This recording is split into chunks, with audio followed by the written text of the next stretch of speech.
evening, everyone, and welcome to TriVersity Talk. I am Stephen Bloomer-T. And I am Wendy Stewart Kaplan, and thank you so much for being with us on this Thursday night at 7 o'clock. How was your week, Stephen?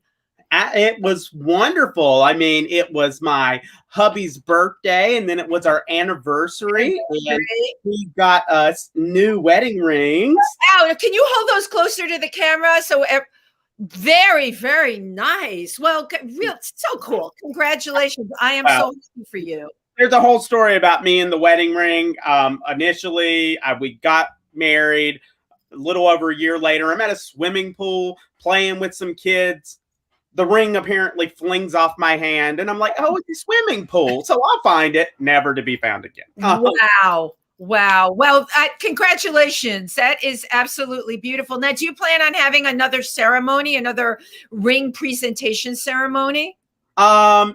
I'm always looking for a party, Stephen. You know that. Well, exactly. Well, that's what Easter's for, right? So, oh my gosh, Easter. Yeah. This Sunday is Easter. And yesterday was Trans Day of Visibility. Absolutely. And how perfect that tonight our amazing guest is, I love to say this, our very own Simone Kraus. She's a VP of TriVersity Center, and she's on our board. And more than anything, I find her to be just an amazing person. And Stephen and I are delighted to welcome Simone Kraus tonight. Welcome. Hello, Simone. Hello, Simone. You got my head so big that you got me bashful. Oh my God, it's barely fitting in the frame. It's so big. You have to de-swell it. I'm not used to so many compliments, but thank you very much. Hello, everybody. Well, Simone, the last time you were on the show, I remember it very well. I happened to be in this room, and all of a sudden there were echoes everywhere on the computer, and we had to do that abrupt log off and back on. So I double checked, triple checked to make sure that wouldn't happen again. But that's right. This whole broadcast is going to be perfect tonight for you, Simone. Anything in the world. Oh, wow. Anything? Well, it is April Fool's Day, so. Right, but it's the day after Trans Day of Visibility, and it's funny when we were Transgender Day of Visibility, yes. Yeah, and when Stephen and I were talking, it's like who else would be better to have on the show than you? You know, I feel like a large part of your journey in the last couple of years, we've been there with you. Yes. And you know, you've said many times your friends have actually become family. So thank you so much for saying that to both of us, and including us in your family. So, Simone, I'm just going to start, before we even get into the yous and the history and the whys and wherefore. I was talking with another trans friend of mine, and I threw this question out, and this is not me being devil's advocate, or maybe it is, but it's incredible to me. Why do we have to have a Trans Day of Visibility? Right? We have a day of remembrance, but please go with it. Take the ball and run with it. Well, there was Rachel Crandall, who was a psychotherapist, started this day of visibility in 2009 because her reaction was, the only time people take notice of us is when we're Transgender Week, of awareness, Transgender Day of remembrance, and our most solemn day for people that were murdered, that were killed for who they were. Wow. So she started this day in 2009, and it started out as a day, and eventually, and I'm not sure the point where it turned into Transgender Week of Visibility. And I'm thinking it was more so the current climate in the world and a lot of the murders that happened that has happened, because this is International Transgender Day of Visibility. International. It started in 2009. It was, a day to bring forth, the good things of what we have done. And why did this happen?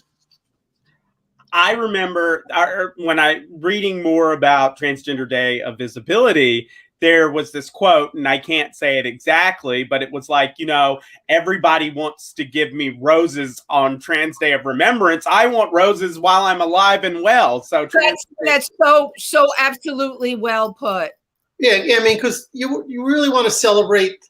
I had a call come in and somehow I got knocked off on the computer. So April Fool's, no, it wasn't. There you go. But no, it's to celebrate, the people that have been visible out there. I mean, our first really person that was known in this country was Christine Jorgensen. I love the military, came back, from World War II, and then stayed over in Europe and transitioned and came back. She was the first that was known. I mean, it was an anomaly to everyone, kind of a celebrity. It was a singularity. So there really wasn't that much hatred because she was more of a celebrity. It's so interesting because I was going to ask you about that because I even remember growing up, Christine Jorgensen, you're right, was a celebrity and accepted on so many levels, right? But you are so right. It was cool because it was, it was like a Kardashian because it was a celebrity. Nobody was really dealing with trans. It was some kind of anomaly. That it was, it was something that happened to somebody else over there. And if one person transitioned, well, you know what, America and the world could deal with that. Right. And when do you think it changed? What in your estimation? Well, that changed because once Stonewall came around, and Marsha Johnson, Sylvia Rivera. I mean, it was a whole different economic class, and it was like, oh, there's more of them, and people just didn't understand it. And even the rest of the movement, the L, the J, and the B, didn't understand the T. Right. And so they were really the ones that got it down and dirty and gritty that brought us to the forefront of being, visible. And it took a long time, and it really took to the time with Laverne Cox. Right. Janet Mox. There's no other ones. Lynn Conway. Yeah, but you're bringing up a good point. Let's talk about Laverne Cox. Again, and I've always felt this: celebrity can pave the road into politics, into humanitarianism. And it's a great equalizer. And you are 100% right. Not only because Laverne Cox is a spokesperson, she's an actress. She's an actress, and for some reason, I don't know what it is. The starfucker aspect of people, maybe that's what it is. But she has done so much good for the movement. Absolutely. You had Lynn Conway. I mean, once again, like I said, you had Christine Jorgensen. It was an anomaly, sir. Right. For people. But Lynn Conway in the late '60s transitioned, moved across country. Worked for IBM, right? And she got outed through the internet in 1999. She disappeared and she went stealth, and then she got outed. Now she's quite the advocate out there. Yeah, she went stealth. Can you go? You've used that terminology a lot, and even I wanted you to define it. Define what going stealth means. Stealth is basically, once you transition, is disappearing into the fabric of society so that there's almost like no trace of that you were assigned male at birth and that part of your life. So that's pretty much going stealth. And I can understand why people go stealth by having lost so much family and friends and other people I know. How many people you lose. So yeah, I can now, looking back from when I started my transition, that if I had the opportunity or I was younger, I would have done that. I would have transitioned. I would have gone cross country, and I would have gone stealth. I would have just wanted to blend into society. I guess going stealth is the terminology of being able to pass. Now, you know what it is? It's not so much even being able to pass. It's just that you are, you blend. They don't know that you're past, that you were assigned male at birth. Got it. They just, and let's use the word, assumed that you were female your entire life. Right. which, internally we just had to get rid of a few things. Right. But yes, that's what going stealth is. And it makes it a lot easier to go stealth, because really being visible, there's a lot that comes with it. And I really want to kind of give a shout out to the different girls that I've known that are visible and out there. And it's just everyday common jobs. And they're the ones that are really leading this movement. Like my friend that works up in Walmart. There's one that works over the U.S. Military Academy. There's, an appliance repair person. I mean, these are people that are living their lives and they're visible. And that's how people learn it. Oh, you guys aren't Fruit Loops, that we are just normal, everyday people. You would, but I guess at the end of the day, you would hope that we all evolve enough so that just becomes what it is. We're all just everyday people. Why does it have to be anything else? And how do we change that stage picture going forward? I think it's going to take time. Yeah. It's kind of like, okay, 1964, all of a sudden the government said, you got to wear seatbelts. And people just, seatbelts, are you kidding me? And they just resisted it. Yeah. And over time, everybody uses seatbelts. Yes, you got the few people that will not accept using seatbelts. And that's what it is. It's something that people have to kind of acclimate to, and it changes as time goes on. It's not a light switch where boom, oh, hey, look at this, I'm accepted. No. It's not going to be that way, yeah. No, it's like you have to wear the hate away. Yeah. Yeah. I mean, exposure's the key. I mean, and again, visibility's the key, which is why this day is so important. I mean, really, and I can even remember saying this in my head, like, I don't understand it, but the more transgender people I got to know, like you, I was like, I don't even know what that even means anymore. What is there to understand? It is. And again, and that comes from exposure, knowing someone, Exactly. Mm-hmm. interacting with them, realizing that the only thing to understand is that we're all human beings. Exactly right. Yeah, I mean, and there's so many places that you can find transgender people. I mean, Jen Richards, you can look on YouTube, her story, a little series she put together.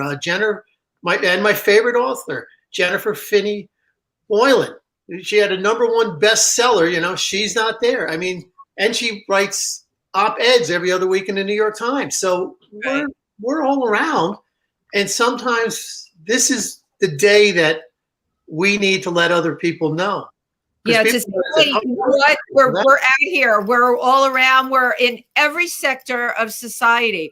So, Simone, with that being said, why do you think, like, so many of the bills that they're trying to pass now, I don't understand this. They are anti-trans, okay? They're happening in states that, for all intents and purposes, are red states. Why is that?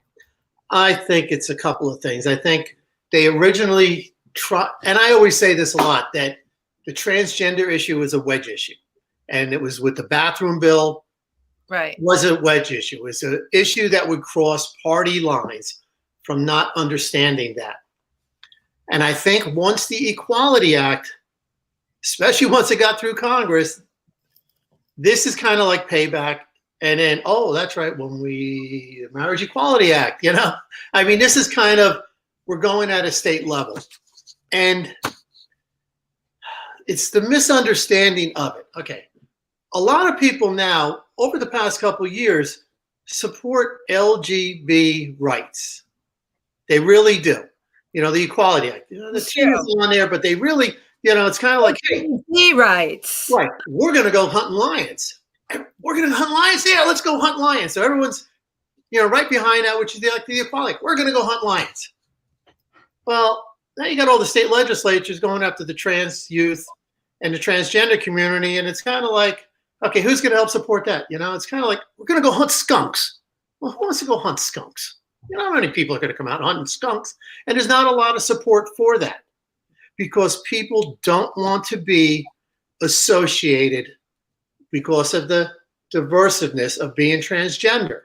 So they're really kind of afraid of, yeah, I support it, but they don't want anyone to know. It's because like they're going to smell like they went hunting skunks. Yeah, they went hunting skunks instead of lions. I totally get what you're saying. What I would say about that is it does. I mean, I remember when we had Julie Gray Owens on, and she talked about how the HRC initially only supported ENDA, which was basically employment discrimination for the LGBT community, and versus gender, which was also for gender identity. And it does seem like organizations like the HRC are now like, we are going to get into the fray too. We are not going to abandon any part of our community. And I think there is a lot of pressure on other, at least LGBTQ organizations, to follow in their footsteps as far as that goes. Right.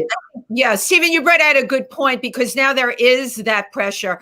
When I think of this, it makes me say we need a lot more education in these areas. We need people to become accepting. Okay, what do I mean by accepting? They shouldn't have to become accepting. A person is a person, right? But without the education, you said it, Simone, I don't really want to hunt a skunk. It's off-putting to them. Yes. Everything needs to become, I believe, more mainstream and message. And because going after the trans youth is one of our most vulnerable parts of our population. And it's actually disturbing, some of the stuff, And I don't know if you want to get into the Arkansas bill now, but going after, if Governor Hutchinson signs this bill, right? He signs that bill, puts down the pen, all medical benefits in the state of Arkansas for any young youth transgender stops then. Right. I mean, how devastating is that you're that person with no hope? To kids who are already taking these hormones, you will have to stop. I wonder what the consequences are physically for. I mean, right, Stephen. Puberty blockers, it's pretty clear there aren't many consequences in terms of side effects, but in terms of actual other hormones, that seems pretty scary that you could just strip kids that are already on these doctor prescribed medications. Right. From having them. It's disturbing. You're right. Oh yeah, and it is disturbing. And and see, they did a couple of, because we all read about the anti-LGBT bill that they did down in Arkansas, right? Which gives the religious and in there. Well, if it's an emergency situation, wink, wink. They won't use that to their benefit. But tucked into that bill, SB 289. Is that insurance companies can now deny transgender people medicine, healthcare, surgeries, whatnot, because that's my conscience as an insurance company. Yeah, it's just layer upon layer of they're trying to get their last kicks in for the Equality Act that's in Washington. And it's like there's 82 anti-transgender bills so far this year. Okay, let's stop right there. 82 anti-transgender bills. I mean, come on.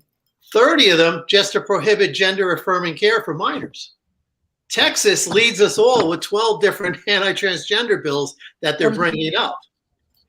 Now, why do you think that's one of those hot button issues? I mean, because there are two, I would say, when it comes to trans kids.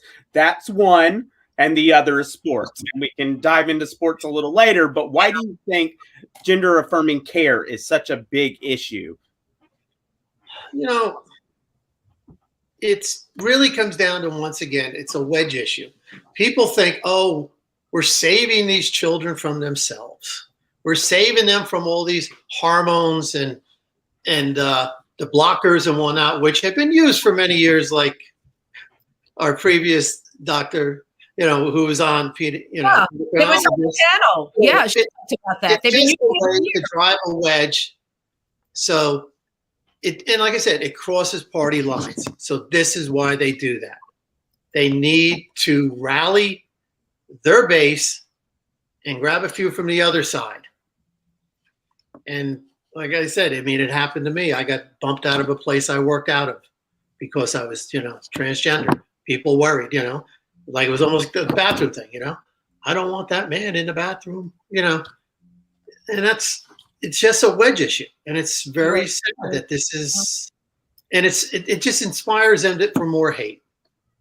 Yeah, I mean, and you're harming children, and that is just truly the most disturbing point. If these bills, if I even felt that they even had honorable intentions, like maybe think, but I'm like, I don't see how the evidence presented before you by the medical community that you just wholesale ignore that to promote these bills. It is disgusting. Stephen, I think like what Simone said about it, it's crossing party lines. Okay, it's really it's just being used as a weapon, and who's going to pay the price? The children are going to pay the price for this. And and this is the thing too. We go to the Nancy Reagan syndrome thing. We can't use any type of bit of a fetus for any kind of research or whatnot until Ronnie gets dementia, and now they want to do stem cells. So all of a sudden, now it's okay. So I'm glad you brought that up. That's exactly right. So once it affects somebody and they see it and they live it, then it's like, oh, well, yeah, we better do this. Well, I think of the Supreme Court. One of the things we talked about in constitutional law is a while back, there was the Chief Justice of the Supreme Court was William Rehnquist. And William Rehnquist was very conservative, and his earlier opinions would be very anti-feminist. And then his later opinions became more in favor of daughters who grew up. And how quickly your mindset changes when someone's directly affected by the decisions you make. Exactly. But again, you're talking about people like Nancy Reagan. Used it for her own personal, for Ronald Reagan, right? So when people have something personal going on, then the rules all change. What I am thinking, though, we have a whole new administration, right? Now we've got those horrible bills sitting there, but we have a whole new administration now. I would think, all right, especially with having people like Rachel Levine there, that things are going to change and that some of these bills can be stopped from going through. I mean, what's your opinion on that? It's like on Facebook, and I called down to Arkansas to voice my displeasure. And I think that's the only way, is that people have to do this from out of state and make us think about it. And they have to hope that there's blowback to this, like happened with the bathroom bill in North Carolina. Mm-hmm. All of a sudden, all the companies said, we're not going to do it. It's like out in South Dakota. Oh, we're going to do this transgender bill. Oh, wait a second. We got the NCAA. I think we better write a little thing. So I won't sign it yet as the governor because we need to get a couple of these little parts in there so we don't get hurt financially. Yep. Right. But it boils down to the buck. Right? Amazing how our morals can go away when some money's involved, right? Exactly. And really, if you look at it, I mean, we're 0.6% of the population. There's more of us than people with red hair and blue eyes. Okay, but we're 0.6% of the population. 14% of trans youth play sports. Do the math. What's 14% of 0.6%? It's like 8,000, 0.08%. I mean, it works out to like 45 trans students per state. And then we're not even just saying male to female and female to male, Yeah, when you divide it, because again, it seems like these bills are very targeted for male to female transitions. So basically we cut what we already have in half. So are we talking about 20 or so kids per state, you think? Yeah, it's not a lot of people. And this is the thing. All right, most kids don't hit their puberty and they start to get Tanner stage 1 or 2 is when they would have blockers. They're around 11 or 12. Mm-hmm. All right. So if you're going to go to college at NCAA, so you're 18. So you're talking a 5 or 6 year period in there that if they didn't take blockers but were identifying, well, most of them are going to start on blockers. So that's not going to be an issue. If somehow they got 1 or 2 years of puberty before they got on blockers, and if they were going to go to college, they have to have a profile of the gender they identify and a hormone profile that matches that for a year before they can compete in NCAA, which is the colleges. Right. So that means they have to start this in senior year of high school or prior. Right, it's a process. It's like a year before, the same way that you apply to college. Okay, you would have your hormone levels tested for a year. So then what is the big deal? Why are they saying, that these kids, it's an unfair advantage? Is this yet another wedge issue? It's a wedge issue, yes. And if they do get a bit of a puberty, there are, like in the sprinting division, and you can go basically and look at that South African Olympic runner who has higher than normal testosterone. They want her to lower her testosterone level by taking estrogen. She said no. So what they're going to do is they're going to not let her run in, like the sprints where that extra muscle would benefit. So more the middle distance. Okay, so there's no advantage, Right. And so, just to be clear to everyone, that story, we are talking about a cisgender female runner from South Africa is being demanded by the IOC that she takes hormones to lower her natural testosterone rate. Right. I mean, It is interesting that you bring this up because, and this is something I know for a fact, they have tested hormone levels I'm just talking about women right now, cisgender women, right? And some of the athletes just have extra testosterone. The female, they have it, but that's okay for them to compete against, another cisgender female that doesn't have as much testosterone. Do you know what I'm saying? So where do we draw the line? What's the criteria that's fair? It is, let the kids play. All they want to do is they want to have teamwork and play. I mean, you start nitpicking little things. Do you nitpick for the inner city child that doesn't have the rich parents from the affluent suburb that can send their child to a speed camp so they learn how to be more explosive out of the blocks, and they have to do it, on their own? I mean, where do you draw the line? It's so few of these kids, and they just want to play. They just want to be part of a team. They want to be accepted for who they are. Nothing for nothing. Whether you're cis or trans, pretty much all of us suck at sports. Let's just keep it real. Most of us aren't worried about going to the NCAA. We're just worried about getting through the track 4 times, but we're doing it to promote our health, to promote camaraderie. I mean, sports is about so much more than competition. And how did we get that? And I would say every one of those trans children cannot wait for the day that they can go on puberty blockers and maybe eventually then get onto the hormones. Right. I don't think there's too many of them that are thinking, oh, I can really scam the system by doing this. I know, right? Thank you so much for saying that. Mom, I have a question for you. I mean, something I've wondered.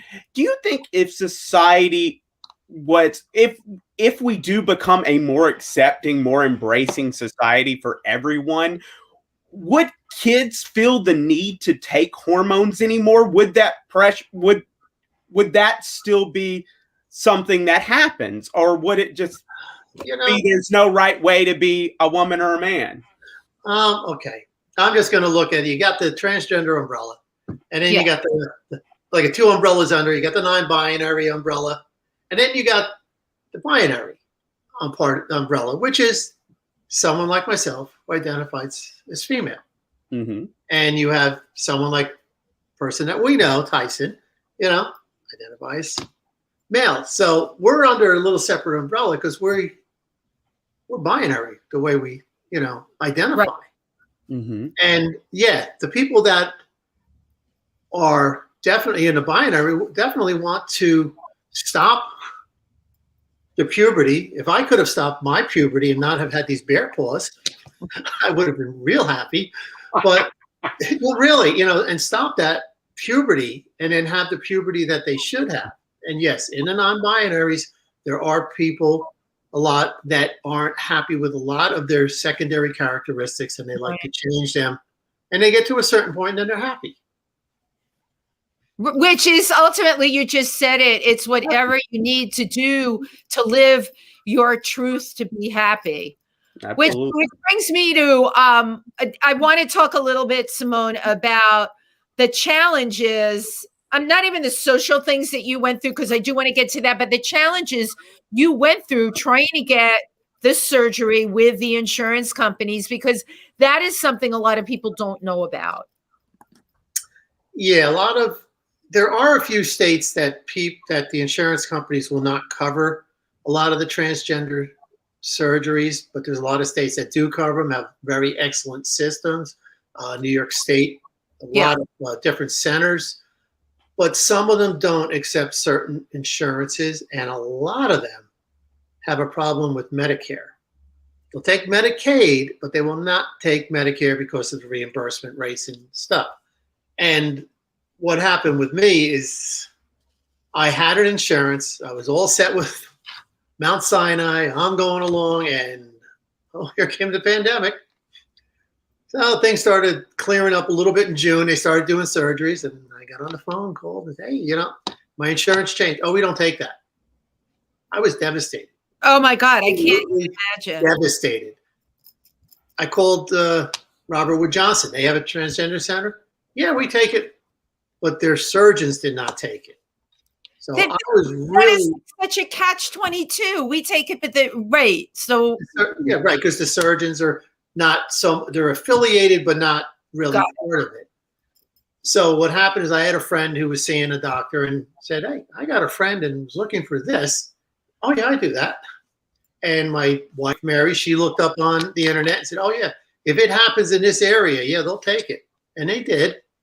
And I had a lot of health issues that made me, could have been sketchy. It could have gone either way. Yeah.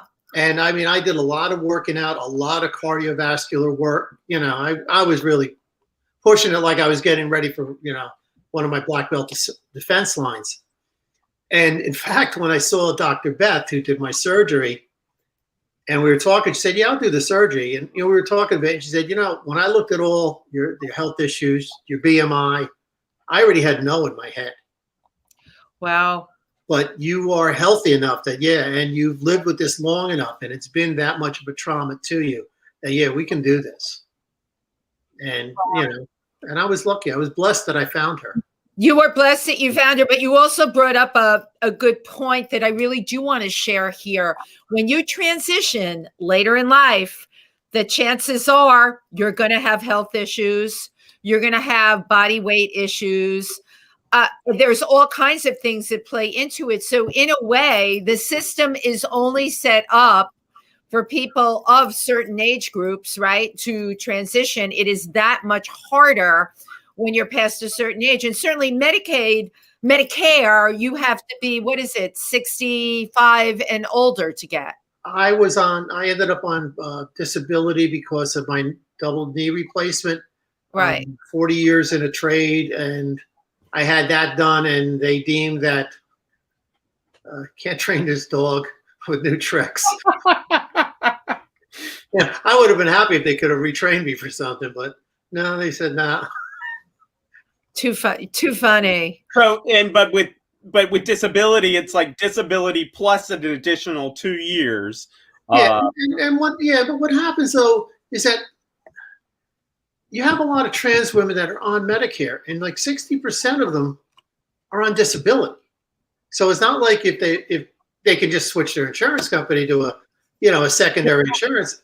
Good point. They don't have the money to do that.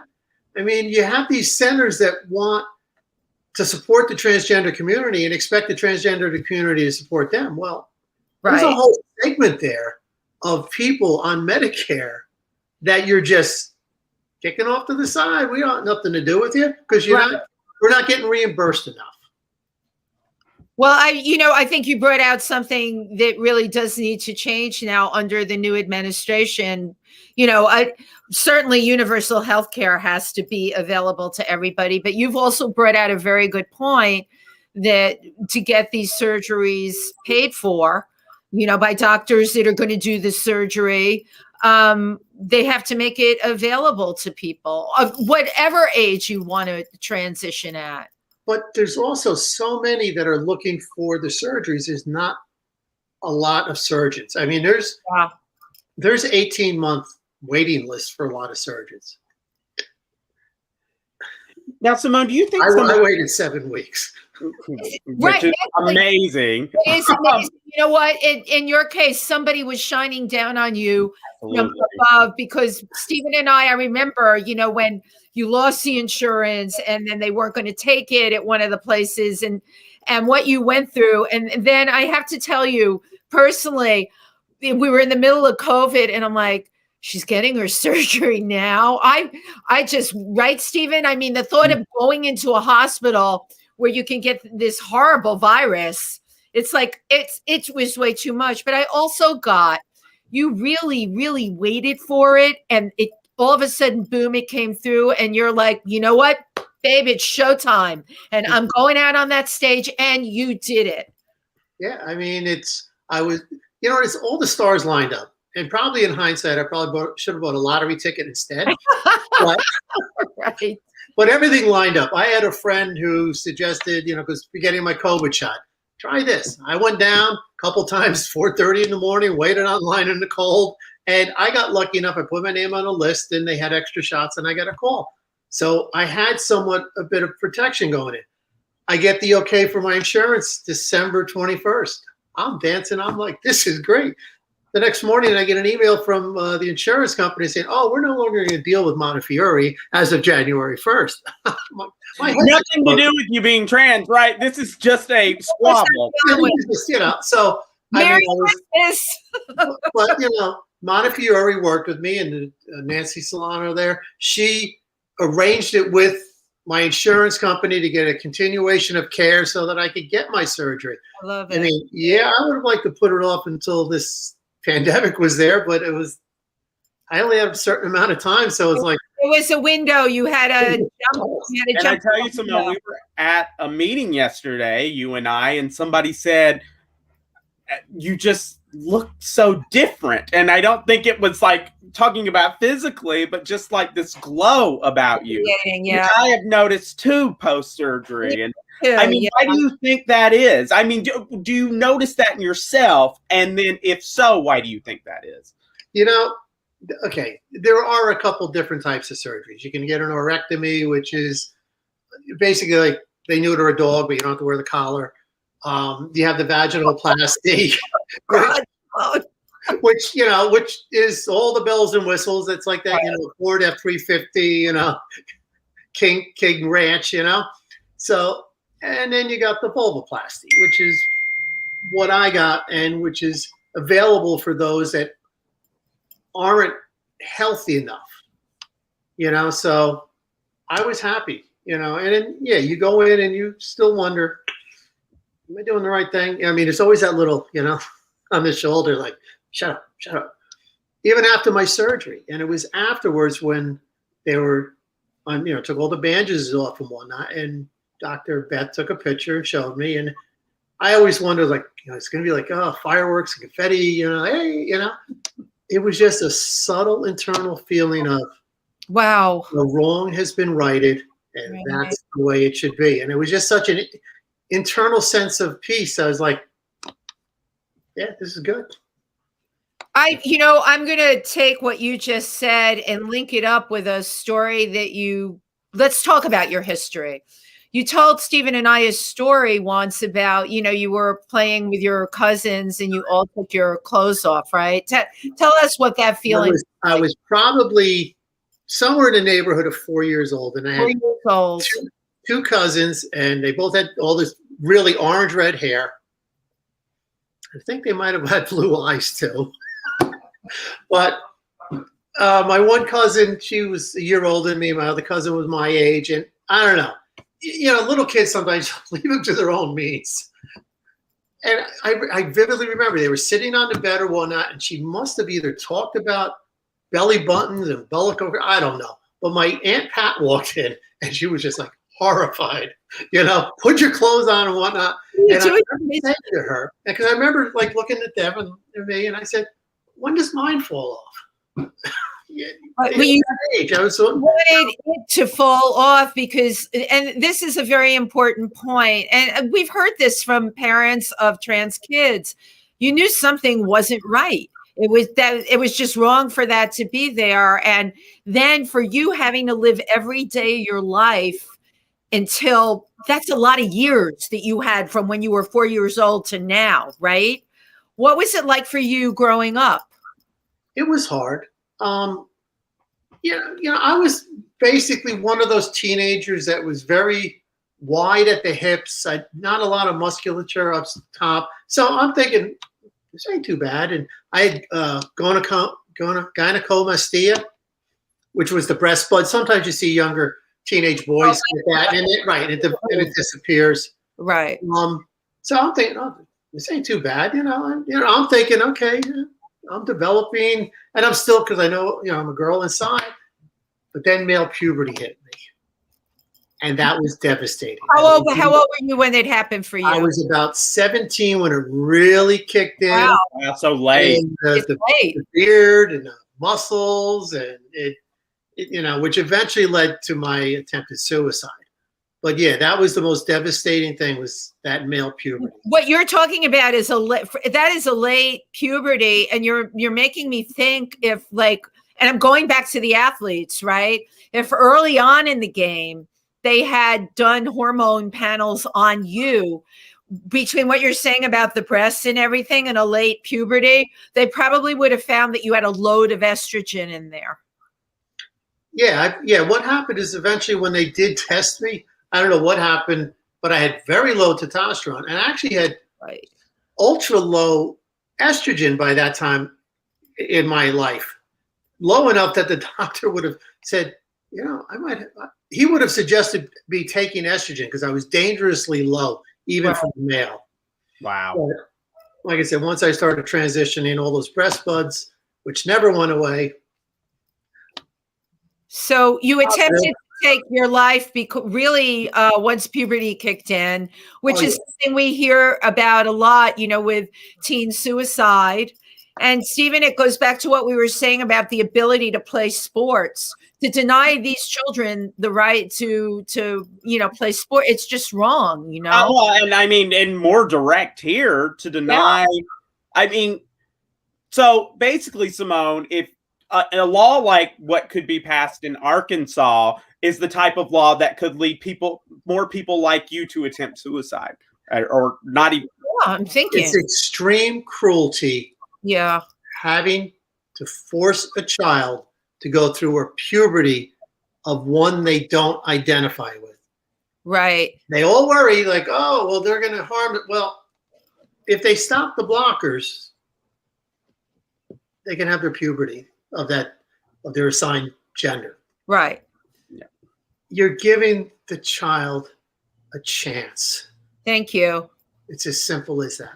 Oh my God, if I could have you make a PSA right now that would go. I think we all realize we don't want children making major decisions about their body until they can consent.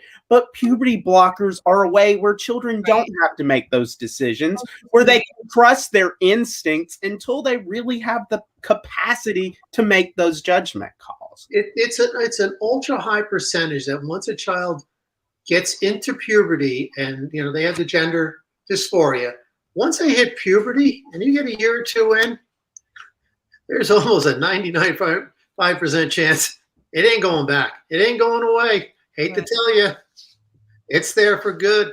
It is what it is. So Simone, all right, you're 17, 18 years old. Okay. What was your life like then? It was hard. It was hard because I knew who I was. I knew who I wanted to be. I often would think about running away to New York because I knew that there was transsexuals over there. And I think, honestly, if I would have done something like that, I would probably be dead, not here today. But I knew there was stuff out there, but it wasn't available to me. Like I said, I had my doctor when I was 15, I told him. And he said, don't ever tell anybody. They'll put you away for talking like that. And I pretty much didn't think I would ever be able to transition, ever. So it is interesting that I had friends your age that did come to New York, or they were in New York, and they went into the fashion industry. So none of this was very hard for them, this quote unquote transition at that time. There really wasn't even a coming out. They could just be who they were. You understand. But you, however, you went into a trade filled with like what I call, testosterone filled males. Well, how old were you when you did that? And like, why that choice? Okay. I was the worst student at school. Okay.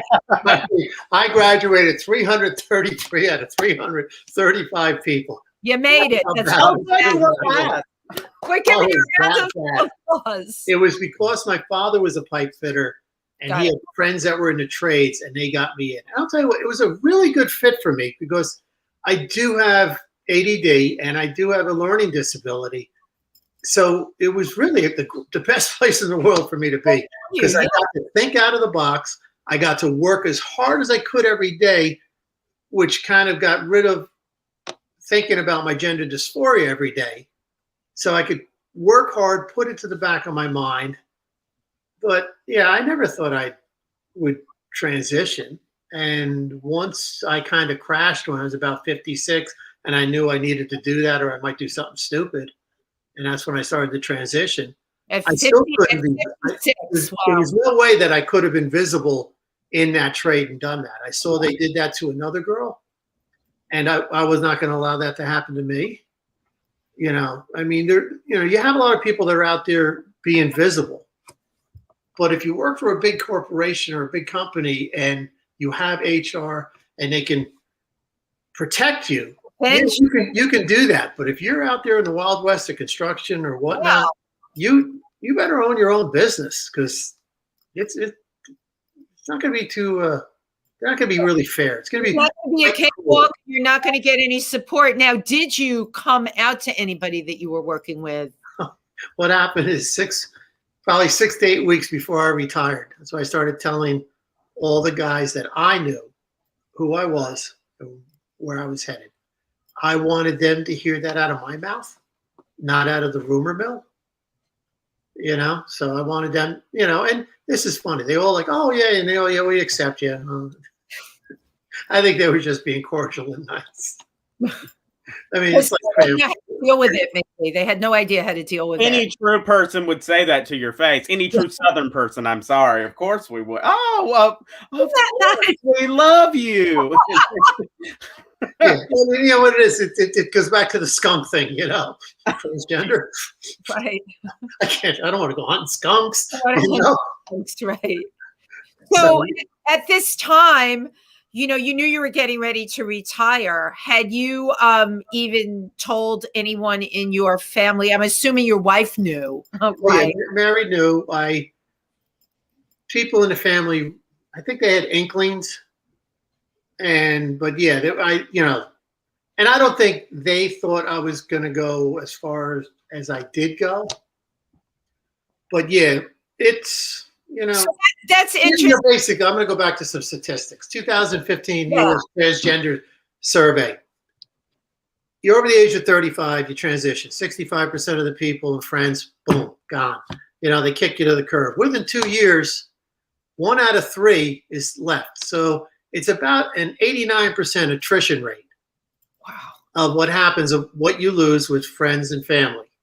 And must be a lot of people don't want to hunt skunks. That's all I can think. But yeah, and I don't want to scare people off by you lose that much. But I've never been happier. I mean, I'm happy finally, in my heart and in my soul, all those other years, I was kind of trying to hide it and whatnot for everything else. I mean, unfortunately, my wife became the collateral damage of this transition. God bless her soul. I've married a saint, and she stayed with me. Amazing. But it's, I don't want people to get discouraged with this. It's going to happen. And this is why people also, when they transition, they go and they disappear and go stealth and they start a new life. And right. New family finds a choice is what you're saying. They really don't have a choice. Although, again, like, I think we're largely talking here about late transition. I think when we talk about transition, I think about this a lot. A person that's in their early 20s, everything is a lot more forgiving, right? You haven't really started your career yet. You maybe don't have a relationship yet, so you're dealing with your parents, your immediate family, you're young, and people are, I don't know, they're just kind of like, oh, okay, you need to do this, do your thing. It's okay. And I will speak from the people I know that went through that. But anyone I know that is, and I always differentiate with this late transition when I talk to people, because I think it's like 20 times as hard. Okay. But the end game, Simone, and you've really said it here. Look at you. You're glowing. All right. You're glowing, and you're surrounded now by a lot of people. You really have found truth in the relationships you have with people from all of this. Oh, yeah. Because they've stuck by you, they've been by your side, and they're there for you. Oh yeah, like I said, I thought blood meant everything in the world, and like I said, there's still people from my family that keep in touch with me. Mm-hmm. So they're part of that 13%, which is I adore. But the ones that have turned their back on me and put me in a corner or whatnot, if they come back, I'm not going to be in that corner. I'm sorry. And I am not that same person you walked away from. Right. I have a life. I have family that has become my family. Yeah. It lives in me. And I've become the woman that I always should have been. That is so, I mean, my God, Simone, you're bringing me to tears, because that is really so, absolutely so well put.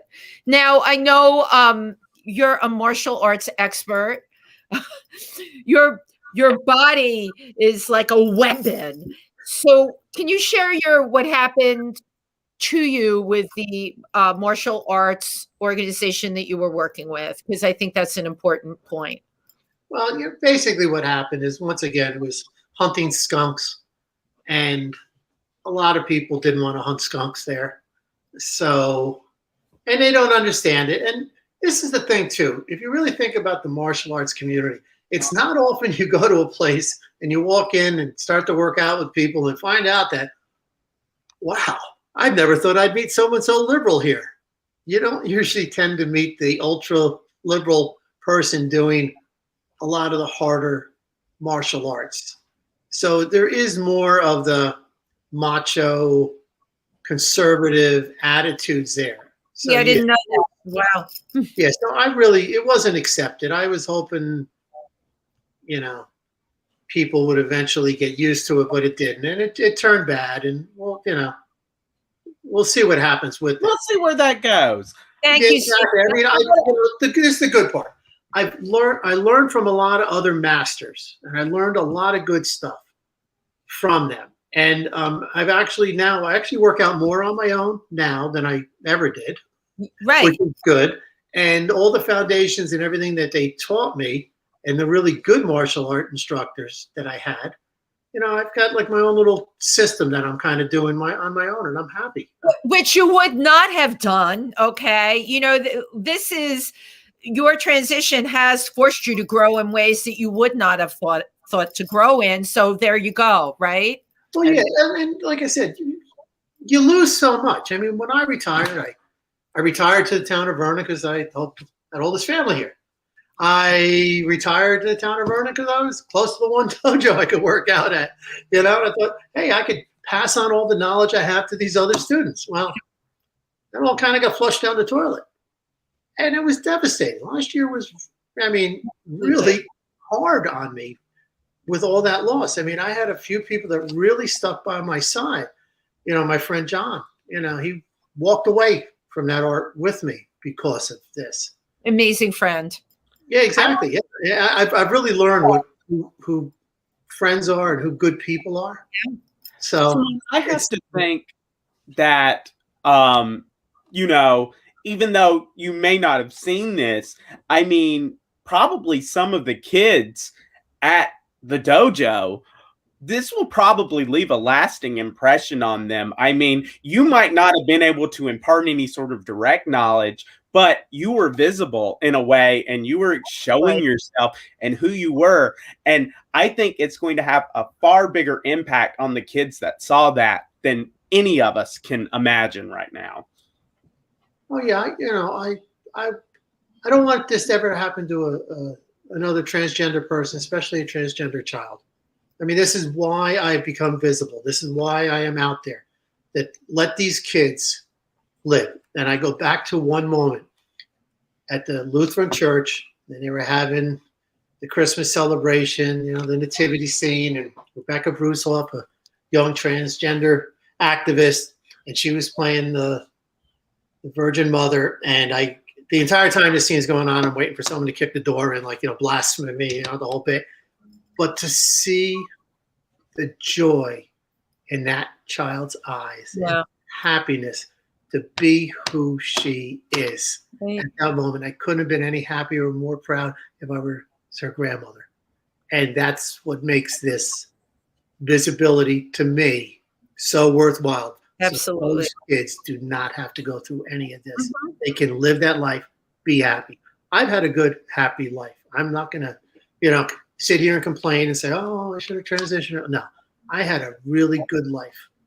You know, I met a lot of wonderful people. I've had a lot of wonderful adventures. I have married the woman of my dreams who is still standing by me. And we laugh every day. Yep. You know, so if you're thinking about transitioning, and eventually you will get there. And the late stage transitioners, you know, you'll get there. Yeah. I'm happy. And you will be too. There's a lot of struggles and hills, but one door shuts, another one opens, and it's always better on the other side of that door then. You are absolute proof of that, Simone. You have an ebook or a regular book that's coming out. I'd like you to let everybody know about. Well, we're working on that, and my dear friend Mickey Weiss, who passed away. Yeah, rest in peace. And it's a book about three of us, and Samantha, who was in our group also. And we're three different people, three different stories, where Mickey grew up during the McCarthy era, and where if he was caught being who he was at that time, would have gotten thrown out. So there was it'll be a whole different perspective of that era to when I came along into the late 60s into the 70s. And then Samantha shortly after that, who was an East Coast professional wrestler. I was a construction worker. Yeah, you know, so there's three different stories that are going to be blended in. So yes, it's still in the writing stage. We're still putting it together. You know, I have a couple of good people helping me. My good friend Lizzie, who's giving me some helpful tips on stuff I've written, saying you really need to expand on that. So yeah, this is an important story. All of your stories really need to be told and really be out there. Stephen, do we have any questions and comments? You know, we've had lots of comments. I'm trying to see if there are any, you know, like, let's see. Let's read some. Well, about people who might be promoting anti-trans legislation, my hubby said, it's the old dinosaurs trying to hold on to their power. They know they are dying off, but they will burn down the republic on their way down. Sad. Yep. I mean, that's like a liberal Donald Trump response. I mean, including like sad at the end, because that's the way I would see if Donald Trump were liberal, that'd be what he would write, I think. You know, and this is the thing. The Democrats got into power, and I know a lot of people weren't happy. You know, they're not really like Uncle Joe fans. Me personally, I like Uncle Joe. You know, he is of his age group is the people that taught me in the trades. So I understand the way he acts and whatnot. But all these young kids out there that helped this election go this way, I hope they realize that each election now they have to come out to keep them away under the rock. And you win elections from the local level up. And I hope there's a lot of good people in Sussex County. Zoe Heath, who's on top of everything. And it's these young generation. You guys can take this back. It's your time. It's, yeah. As Stephen would say, amen to that. Amen, sister. And I have one more thing. Okay. First of all this time we've been doing this show, I never realized the comments. I always thought Stephen saw them. They come through on my phone. Oh, that's amazing. Oh my God, I'm so excited. Your wife, Mary Weber Kraus. Simone, you make me proud to be your wife. Wow. I love that. I'm getting teary. Thank you. Thank you, Mary. That's beautiful. You know, I've been blessed, and like I said, I have found my niche in life being an activist. Yep. And this is what I was born to do. Yep. This way, to be an activist, a sword swinging activist. Mm-hmm. The sword swinging activist is the best kind because it's like, don't fuck with me. Well, you know, look, I learned martial arts so that I could protect myself. I learned martial arts so I could be bad enough so that people wouldn't want to mess with me. You know, so that's all in the book. Absolutely. Well, Simone, thank you so much. And Wendy, thank you. And everyone, thank you. I mean, we love having you watch us. If you're on YouTube or Facebook, give us a like or subscribe. We greatly appreciate it. And Simone, any last words before we sign off? Do not be afraid to transition because it is better on the other side. The grass is greener. Love it. Terrific. Well, good night, everyone. Good night, everybody, and thank you.